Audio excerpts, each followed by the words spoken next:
오늘은 출애굽기 19장의 말씀을 보도록 하겠습니다. 이제 19장부터 40장의 내용은요, 이스라엘 민족이 출애굽한 이후에 시내산 앞에서 벌어지는 내용인데요. 하나님의 언약의 말씀이 임하고 또 그들이 하나님의 백성이 되고 또 하나님의 명령을 따라 그들이 준비하는 그 과정의 여정을 기록한 내용입니다. 특별히 이 19장의 내용은 하나님께서 시내산에 임하시기 전에 이스라엘 백성들이 하나님을 맞을 준비하는 내용인데요. 오늘도 이 말씀을 통해서 우리가 하나님 앞에 서는 것이 어떤 모습이고 왜 우리가 거룩하게 살아야 하는가를 우리에게 교훈하는 내용입니다. 오늘도 이 말씀을 통해서 하나님께서 우리의 기뻐하는 우리가 존재로서 거룩한 백성으로 하나님 앞에 설 수 있기를 축복합니다. 19장 1절에 이스라엘 자손이 애굽 땅을 떠난 지 3개월이 되던 날 그들이 시내 광야에 이르니라. 이제 출애굽한 지 3개월이 지난 후에 그들이 시내산 호렙산 앞에 그들이 이제 다다른 것입니다. 그리고 그곳에 장막을 치게 되는데요. 2절에 그들이 르비딤에 떠나 시내 광야에 이르러 그 광야에 장막을 치되 이스라엘이 거기 산 앞에 장막을 치니라. 이제 시내산 앞에 그들이 장막을 치고 이제 하나님의 임재를 준비하게 되는데요. 3절에 모세가 하나님 앞에 올라가니 여호와께서 산에서 그를 불러 말씀하시되 너는 이같이 야곱의 집에 말하고 이스라엘 자손에게 말하라. 하나님께서 모세를 이제 시내산에서 만나셔서 그에게 말씀하시는데 이제 준비시킵니다. 내가 말하는 것, 너에게 말하는 것, 내가 백성들에게 전하고 백성들이 이것을 다 깨닫게 하라, 알게 하라. 하나님께서 말씀하십니다. 4절에 내가 애굽 사람에게 이렇게 행하였음과 내가 어떻게 독수리 날개로 너희를 어버내게로 인도하였음을 너희가 보았느니라. 세계가 다 내게 속하였느니 너희가 내 말을 잘 듣고 내 언약을 지키면 너희는 모든 민족 중에서 내 소유가 되겠고 하나님께서 내가 너희를 어떻게 이끌어냈는가를 한번 생각해봐라 그 말이죠. 하나님께서 독수리 날개로 그들을 품으시고 그들을 업어서 그들을 이끌어내셨다는 거죠. 천적인 하나님의 은혜를 기억해라 그 말이죠. 이 세상의 모든 것이 하나님의 주권적인 섭리 아래 있다 그 말이죠. 내 말을 잘 듣고 내 명령을 따르면 너희들은 내 구별된 백성이 될 것이고 내 소유가 될 것이고 하나님께서 너희와 함께 하실 것이다. 그것을 지금 모세를 통해서 이스라엘 민족에게요 깨닫게 하는 것입니다. 6절에 너희가 내게 대하여 제사장 나라가 되며 거룩한 백성이 되리라. 너는 이 말을 이스라엘 자손에게 전할지니라. 너희는 내 말을 듣고 내 명령을 따르며 내가 너와 함께하여 제사장 나라가 될 것이고 거룩한 백성이 될 것이다. 아주 특별한 존재들이 되는 거죠. 하나님 앞에 구별된 백성으로서 하나님 지켜주신다는 겁니다. 우리가 예수 믿는 존재는 하나님 앞에 거룩한 백성으로 구별된 것입니다. 그래서 너희는 왕같은 제사장이요 거룩한 나라의 백성이라고 우리를 말씀해 주십니다. 이처럼 우리가 거룩한 존재로서 내가 거룩하다는 것은 하나님 앞에 구별된 것입니다. 그래서 우리가 하나님의 백성으로서 살아가야 할 의무와 책임을 가지고 있는 것입니다. 7절에요. 모세가 내려와서 백성의 장로들을 불러 여호와께서 자기에게 명령하신 그 모든 말씀을 그들에게 진술하니 백성이 일제히 대답하여 이르되 여호와께서 명령하신 대로 우리가 다 행하리이다. 모세가 백성의 말을 여호와께 전하매 백성들에게 전했더니 백성들이 모두 나와서 하나님께서 우리에게 말씀하신 것 우리가 다 순종하겠습니다. 그 언약을 따르겠습니다. 모두 하나님 앞에 맹세한 겁니다. 여러분 중요한 사실인데요. 하나님께서 우리에게 명령하실 때 일방적이지 않습니다. 하나님 우리에게 명령하시면 우리는 순종으로 따라야 합니다. 이게 언약의 관계입니다. 그때 하나님께서 우리의 아버지가 되시고 우리는 하나님의 백성이 되는 것입니다. 관계가 성립된다 그 말이죠. 그런데 우리는 하나님 앞에 순종하겠다, 말씀대로 살겠다. 우리가 그렇게 말해놓고 하나님의 말씀대로 살지 못하면 어떻게 되죠? 언약을 우리가 어긴 게 됩니다. 우리가 하나님과의 관계가 우리가 깬 것이 되는 것이죠. 이스라엘 백성들은 하나님의 말씀을 들을 때 순종하겠다고 분명히 자신들이 말했습니다. 9절에요.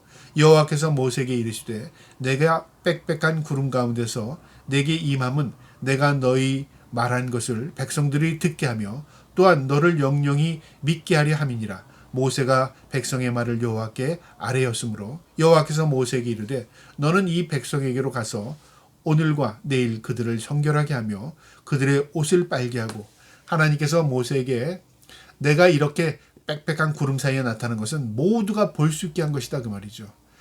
하나님의 임재를 모세만 깨닫게 한 게 아니라 백성들이 다 멀리 있어도 하나님 임재하신 걸 알게 하는 거죠. 그리고 모세를 통해서 듣게 하시고 그들을 믿게 하겠다 하는 것이죠. 하나님이 실제로 계시다. 하나님이 임재하셨다. 그걸 백성들에게 알게 하겠다 그 말이죠. 그리고 백성들이 이제 모세의 말을 통해서요. 하나님의 명령을 받고 그들이 성결함으로 준비합니다. 몸과 마음을 깨끗하고 거룩하게 구별하는 것입니다. 11절에 준비하게 하여 셋째 날을 기다리게 하라. 하루 이튿날은 준비하고 옷도 빨고 마음도 정결하게 준비하게 하고 이제 셋째 날 임재할 때 멀리서 하나님의 임재를 보게 하는 것입니다.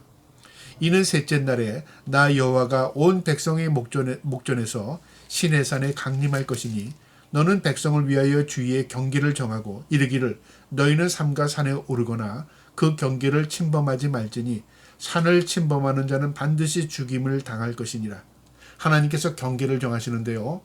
그들의 장막 가운데와 시내산의 경계를 통해서 너희가 호기심으로 내게 가까이 오지 말라 그 말이죠. 단 허락된 사람은 모세입니다. 그런데 사람들은 하나님의 임재를 보겠다고 그들의 그 호기심 가지고 하나님께 접근했다가는 그들이 살아남지 못한다 그 말이죠. 왜냐하면 거룩함의 손상입니다. 여러분 우리가 호기심으로 우리가 예수를 믿게 되면 어떤 결과를 있게 되죠? 예수님 뭐 계시는 것 같기도 하고 안 계시는 것 같기도 하네. 또 호기심으로 하나님을 믿게 되면 어떤 결과가 있게 되냐면요. 자기 판단, 자기 지식으로만 평가하게 됩니다. 내가 생각하기에는 안 계신 것 같은데 이건 아닌 것 같은데 이스라엘 민족이 홍해를 건넜다는 것은 이것은 물 사이를 건넌 게 아니라 어디 갈대숲을 건넌 거 아니야. 이렇게 자기 판단을 가지고 이 성경을 보게 된다 그 말이죠. 여러분 우리의 한계를 인식해야 합니다.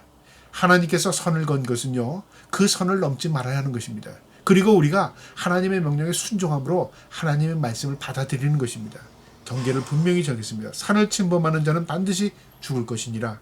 13절에 그런 자에게는 손을 대지 말고 돌로 쳐 죽이거나 화살로 쏘아 죽여야 할지니 짐승이나 사람을 막론하고 살아남지 못하리라 하고 나팔을 길게 불거든 산 앞에 이를 것이니라 하라. 살아남지 못하고 누구도 그 경계를 넘으면 사람이든 짐승이든 예외 없이 모두 죽여라 그 말이죠. 거룩의 손상입니다. 여러분 우리가 거룩이라는 걸 어떻게 생각하냐면 항상 거룩하다는 것은 어떤 우리가 현상으로만 생각하는데 그게 아니라 구별된 것입니다. 장소도 우리의 몸도 마음도 다 구별하는 것입니다. 그것이 우리의 신앙생활입니다. 구별 의식을 갖고 있는 것. 하나님의 백성은 항상 이 땅에 있지만 구별 의식을 가지고 있는 것입니다. 그게 거룩함입니다. 그리고 준비하고 그 다음에 하나님께 가까이 하지 말고 그 다음에 어떻게 하라고요? 나팔 소리가 들리거든 너희가 하나님의 임재를 이제 의식해라 그 말이죠. 하나님의 임재가 나타난다 그 말이죠. 여러분 이 나팔은 누가 부는 걸까요? 이스라엘 백성이 부는 걸까요? 아닙니다. 천사들이 부는 겁니다. 하늘에서 나팔 소리가 난다 그 말이죠. 신비하고 놀랍지 않습니까? 하나님의 임재를 모든 백성에게 알리는 것입니다. 나팔 소리가 들리면 너희들은 하나님의 임재가 나타난 것을 의식해라 그 말이죠. 14절에 모세가 산에서 내려와 백성에게 이르되 백성을 성결하게 하니 그들이 자기 옷을 빨더라. 이제 하나님께 받은 명령을 백성에게 전했고 백성들은 자신의 몸을 정결하게 하고 그들의 옷을 빨아 하나님의 임재가 있을 셋째 날을 준비하게 됩니다. 15절에요. 모세가 백성에게 이르되 준비하여 셋째 날을 기다리고 여인을 가까이 하지 말라 하였더라. 자신의 즐거움 어떤 쾌락을 위해서 했던 모든 것들을 이제 중지하고 이제 하나님 앞에 온전히 서린 마음으로 준비하는 것입니다. 16절에 셋째 날 아침에 우레와 번개가 빽빽한 구름이 산 위에 있고 나팔 소리가 매우 크게 들리니 진중에 있는 모든 백성이 다 떨더라. 하나님이 하신 말씀대로 빽빽한 구름 가운데 우레와 번개가 번쩍번쩍 하는 거죠. 그러니까 여느 때 볼 수 없는 현상이 하늘에서 나타나게 되고요. 그리고 그 구름 사이에서 나팔 소리가 크게 들리는 겁니다. 사람들이 얼마나 두렵고 떨림으로 그 하나님의 임재를 받겠습니까? 17절에 모세가 하나님을 맞으려고 백성을 거느리고 진에서 나오매 그들이 산 기슭에 서 있는데 시내산의 연기가 자욱하니 여호와께서 불 가운데서 거기 강림하시니라. 그 연기가 옹기가마 연기같이 떠오르고 온 산이 크게 진동하며 백성들이 다 그 산을 향해서 서 있게 되고요. 하나님의 임재가 나타나는데 불기둥이 솟는 겁니다. 연기가 확 올라오는 거죠. 그리고 그 연기 가운데 진동이 일어나는 거죠. 얼마나 두렵고 떨리는 모습인지 모릅니다. 하나님의 임재가 지금 모든 백성이 보는 앞에서 나타나는 겁니다. 19절에요. 나팔 소리가 점점 커질 때에 모세가 말한즉 하나님의 음성으로 대답하시더라. 이제 하나님 앞에 모든 백성이 서 있고요. 모세가 이제 하나님께 가까이 나가게 되고 그리고 하나님의 음성이 들리는 겁니다. 20절에요. 여호와께서 시내산 곧 그 산 꼭대기에 강림하시고 모세를 그리로 부르시니 모세가 올라가매 이제 모세만 하나님의 허락을 받고 이제 모세가 하나님을 만나러 가까이 올라갑니다. 21절에 여호와께서 모세에게 이르시되 내려가서 백성을 경고하라. 백성이 밀고 들어와 나 여호와께로 와서 보려고 하다가 만일 죽을까 하노라. 하나님께서 먼저 모세에게 경고합니다. 너만 올라오고 백성들은 그 선 밖에서 서 있으라. 만약에 백성들이 호기심을 가지고 내게 가까이 오다가 죽을까 내가 경고한다 그 말이죠. 그러니까 백성들을 하나님 지키기 위해서 경고하는 겁니다. 너희가 호기심을 가지고 내게 오다가 너희가 그 거룩함의 손상으로 인해 죽을 수 있다. 그러니까 너희가 가까이 오지 말라. 그걸 모세에게 지금 전달하는 겁니다. 22절에 또 여호와께서 가까이 하는 제사장들에게 그 몸을 정결히 하게 하라. 나 여호와가 그들을 칠까노라. 제사장일지라도 정결하게 준비하고 몸을 준비하고 그리고 그들도 그 경계선 밖에서 그들을 서 있어라 그렇게 말한 거죠. 23절에 모세가 여호와께 이르되 주께서 우리에게 명령하여 이르시기를 산 주위에 경계를 세운 산을 거룩하게 하라 하였은즉 백성이 시내산에 오르지 못하리이다. 모세가 뭐라고 말하냐면 하나님 명령한 대로 내가 전달했고 그들이 그 경계 안에 들어오지 않을 겁니다. 하나님 말씀한 대로 지킬 겁니다. 그런데 하나님 뭐라고 말씀하시냐면요. 또 말씀하십니다. 24절에 여호와께서 그에게 이르시되 가라 너는 내려가서 아론과 함께 올라오고 제사장들과 백성에게는 경계를 넘어 나 여호와께로 올라오지 못하게 하라. 내가 그들을 칠까노라. 왜 하나님께서 반복해서 이렇게 얘기했죠? 아직 이스라엘 백성들은요. 하나님의 거룩 임재를 처음 경험합니다. 그런데 이들이 호기심을 가지고 하나님께 가까이 나가게 되면요. 한둘이 아니라 우르르 몰려오게 되면 생각지도 않게 죽음이 그들에게 임할 수 있다 그 말이죠.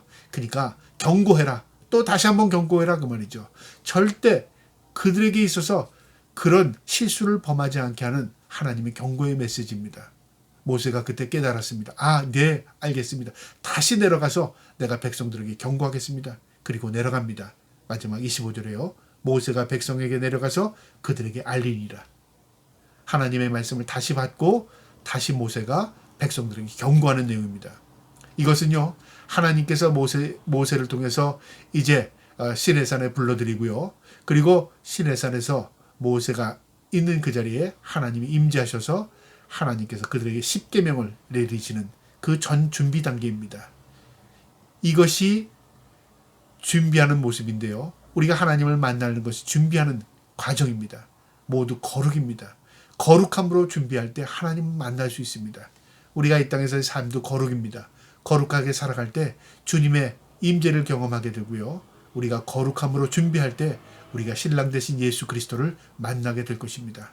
이 땅에 사는 동안에 늘 거룩함으로 하나님을 만날 준비할 수 있는 저와 여러분 될 수 있기를 주님의 이름으로 축복합니다.